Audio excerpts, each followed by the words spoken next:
Hello, I am Moonstone, and welcome to Anything Animation, where I talk about anything and everything animated. Except today, I'm not going to be talking about anything animated. I'm going to be talking about the sequel to the live-action Monster High, cleverly named Monster High 2. This movie opens up with a recap of what happened in Monster High, the first movie. Claudine's a half-human, half-werewolf. She fights an evil teacher, saves Monster High, and now has dozens and dozens and dozens of adoring fans.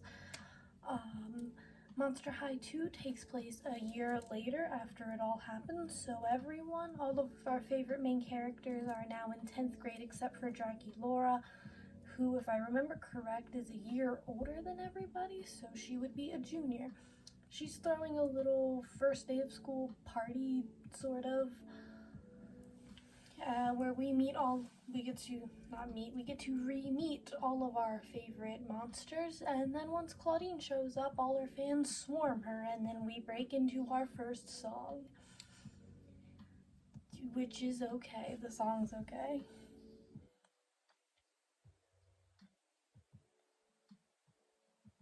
There we go. We then cut to the first day of school. We get introduced to a new main character, Torlai, the werecat, which is the same as a Neko, but they're called werecats in Monster High for some reason.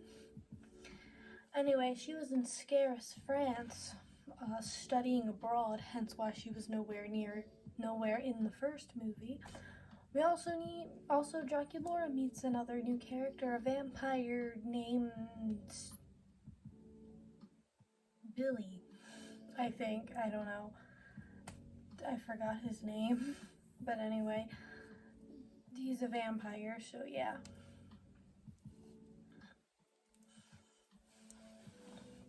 After we get introduced to the two main characters, all the students now have to gather into the auditorium to see who will be elected prefect. I have no idea what a prefect is. I think it's just a fancy way of saying student president.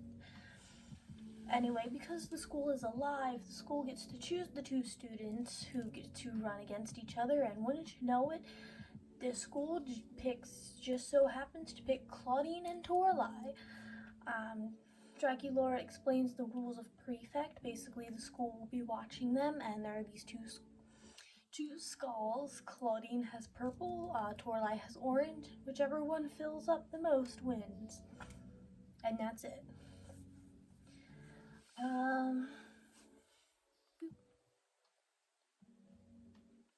New vampire boy ends up catching Draculaura doing witchcraft and reveals he also does witchcraft. What a coincidence.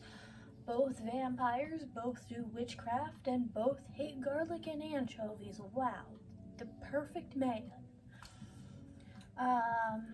Which leads us into our second song, and honestly, I'd rather listen to the first one.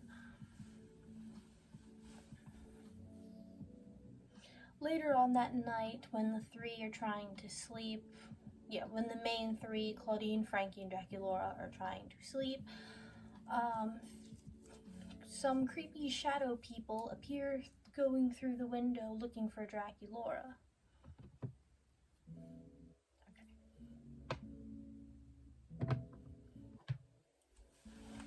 They wake up Claudine, who freaks out and wakes up Frankie, and both the creepy shady people jump out the window and fly away. Frankie thinks they are witches, and the three go to Headmistress Bloodgood to see what to do. Torlai somehow overhears what's going on and decides to bring the entire school with her, because why not? Yeah. Torlai talks about how witches are bad and Draculaura should stop doing witchcraft because it's bad. And Claudine, being Draculaura's friend, keeps telling her... Claudine ends up standing up for Draculaura, telling her, hey, not all witches are bad. And then they have a little back and forth song, which is actually really good, or at least I found it really good, where Torlai will go on talking about how witches are bad and you should be afraid, and then Claudine chimes in and says, no, that's not true. What about Draculaura? But in the end, everybody ends up going to Torlai's side, and Headmistress ends up temporarily banning witchcraft, making Draculaura upset, and her and Claudine have a little fight because Claudine does agree with Headmistress putting a temporary ban on witchcraft just until we can figure out what is going on. But then also I understand that witchcraft is a big part of Draculaura. It's very important to her, and being not allowed to do it anymore, or having to do it but keep it a secret again, it hurts, but then her safety is at stake. So I really don't understand the problem. Like, yes, it's upsetting. You had to go from being secret to being out and free to going back to being secret. It sucks, I know, but it's for your own safety. I don't understand why we are fighting. Yeah.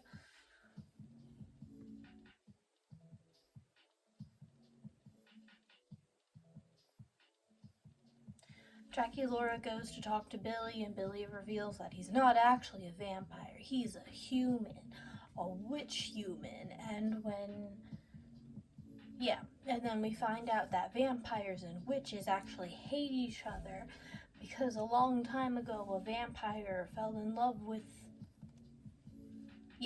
a witch and a vampire fell in love with each other, and the vampire wanted to become human for the witch, so the witch made a spell that was supposed to turn the vampire human, but because the vampire was over 100,000 years old, instead of just becoming human, they ended up, and now they just hate each other.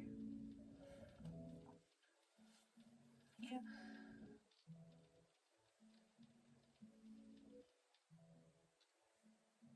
Yeah. So because of that vampires and witches have been enemies ever since, and Billy over here just wants to bring Draculaura to the human world. Okay.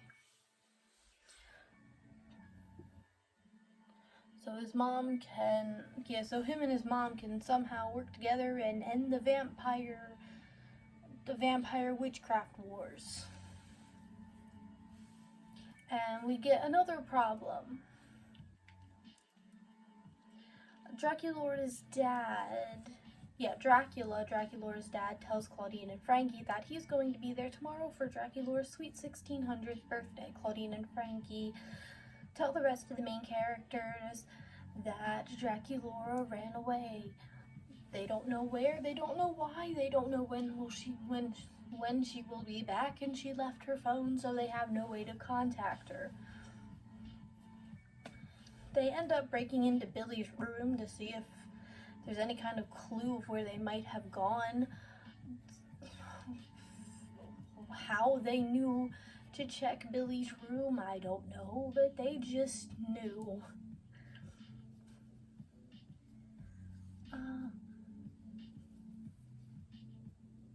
Okay. They find a suitcase that says Seattle on it, and they end up going through a portal to the human realm to Seattle, and the cast of main characters split up. Claudine, Frankie, Deuce,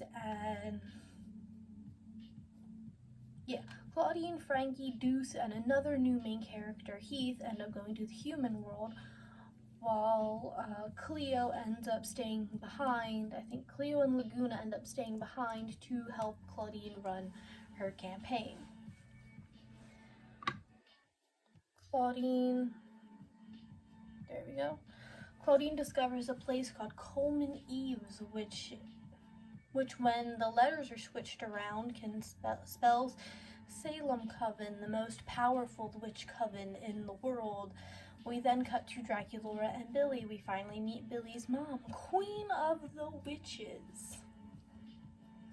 And and she talks about bringing peace among the vampires and the witches. Claudine sneaks into Coleman Eves, finds Draculaura, and we get another little song which kind of sounds like a breakup song. I don't really care for it. Yeah, I don't really care for it. I kind of like Toralai's song, Be Afraid, way better. Claudine has to return home because she has to give a speech on being prefect. On being prefect, Claudine ends up going back, makes a pretty good speech. Actually, makes a really good speech. I don't know why autocorrect likes to change what I write around about how, she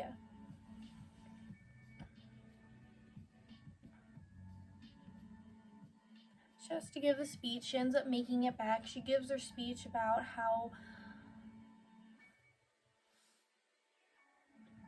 the sentence doesn't make sense.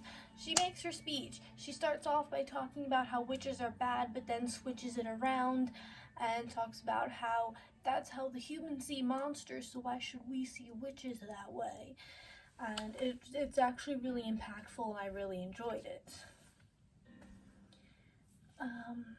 We then come back to Draculaura, who's having some regrets about running away, and tells the Queen of Witches that she wants to go home, but just then the Queen of Witches shows her true colors, and turns out she's the bad guy.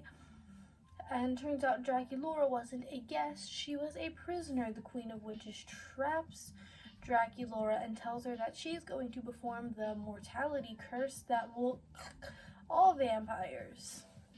Once Claudine hears about this, her and the other main characters decide that we need to go back to the human realm to save Draculaura, and Toralai ends up tagging along. Which I understand why. It's because Toralai's the main character, and if she stays back at Monster High, how will they sell more toys? But I don't know. She was all, witches are bad, witches are evil, I hate witches. Now all of a sudden it's, well, let's go save Draculaura. I don't know. I feel like it would have been better if Claudine's speech, like using the speech in the story, Toralai hears the speech and it makes her kind of have a change of heart, and then we see that, and then she goes help Draculaura. Not, I need to help Draculaura because it'll make me look good for prefect, because that's what it feels like. But anyway, they all sneak in and take down the witches in their own special ways, because it's a kid's show and they can't show them actually fighting. They make their way to the basement where Draculaura is kept in a special monster cage. Claudine and Frankie need to wake up Draculaura, but she's in a cage made out of silver, which obviously hurts werewolves if you're a professional monster person, monsterologist like me.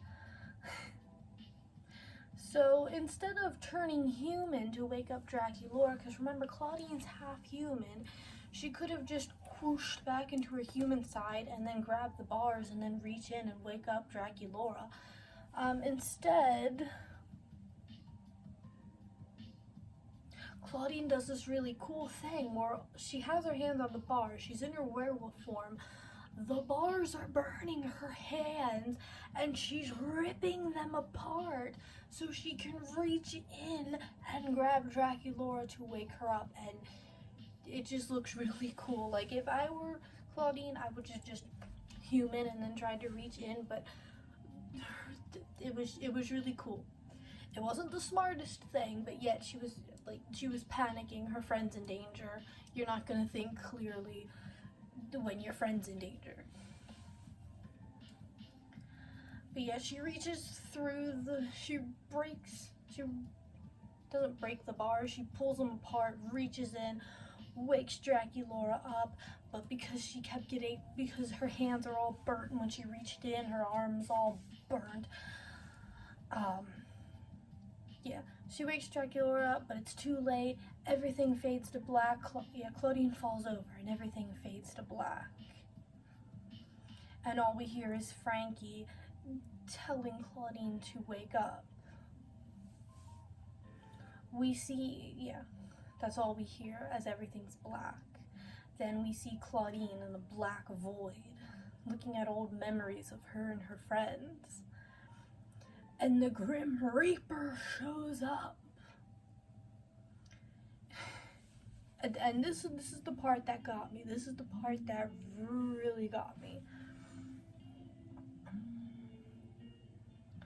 The Grim Reaper shows up and saying Claudine must rest and it's her time to go. But Claudine doesn't want to go, and I think this is cool because so many movies, so many TV shows do that whole fake death blackout thing where the main character hits their head or does something and it all fades to black, and then it stays black for a few seconds and then they wake up. And I've seen it so many times.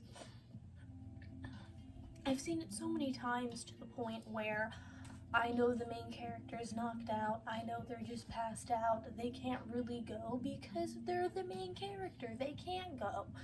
Who's gonna finish the story if they go? Here I was actually concerned. Like, are they actually going to off Claudine? This is a kid show. They can't. Like, this part really got me.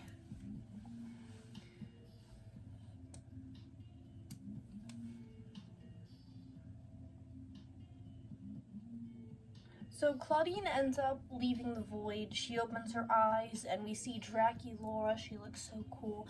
She's floating in the air. She's got this pink magic surrounding her and she's fighting off the Queen of Witches. She's using her witchcraft magic to fight off the Queen of Witches.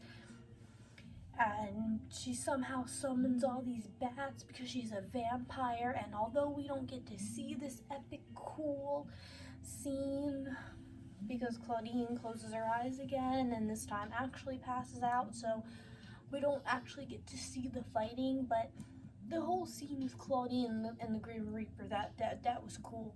I'd rather look at that than, well, actually I kind of wanted to see both, but yeah. This time Claudine closes her eyes again and this time actually passes out, and then when she wakes up the fight's over, the damage is done, and everyone's just happy that she's okay. We've then cut to Draculaura's little birthday party. She turns 1600 and Headmistress Bloodgood is about to announce who won class prefect. And wouldn't you know it, it's Claudine. Wow, who saw that coming? Everyone? Yep. Yeah. And I don't know. I really wish Toralei would have won. Like, I already knew Claudine was gonna win because Claudine is main character, but I don't know. I would have liked it, and it would have been more impactful if Toralei had won. If Toralei...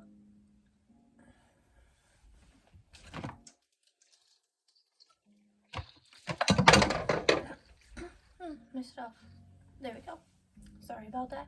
If Toralei had won, and then, but because remember, she's all about witchcraft is bad, I'm banning witchcraft. If I become class prefect, I'm gonna ban witchcraft and save you all.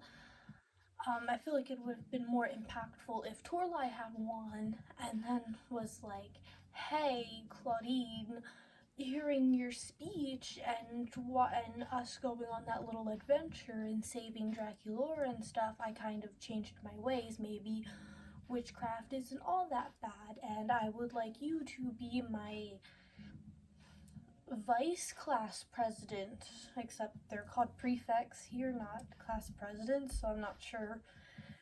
I don't know if vice prefect is a thing, but I don't know. I would have liked that better. But yeah.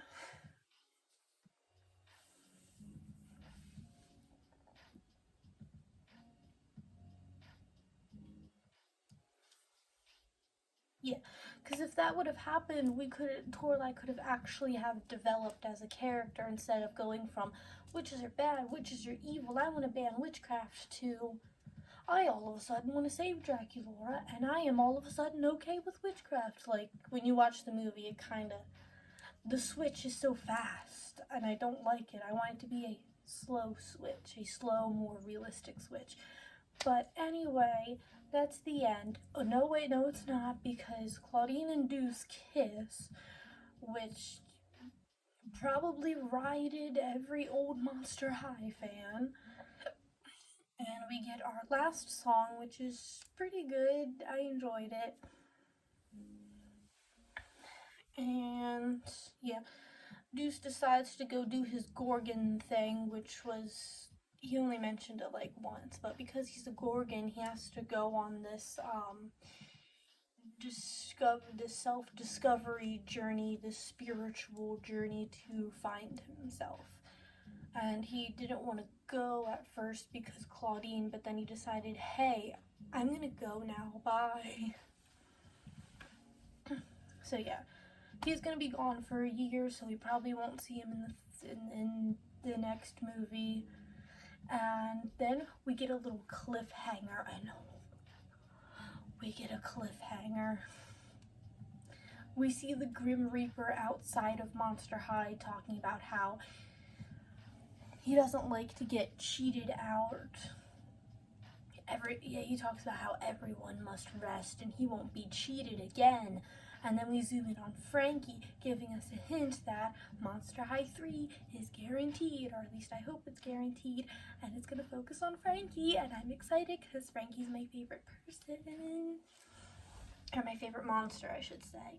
But alright, that's all I have to say. Thank you guys so much for watching. I'll see you next time. Bye!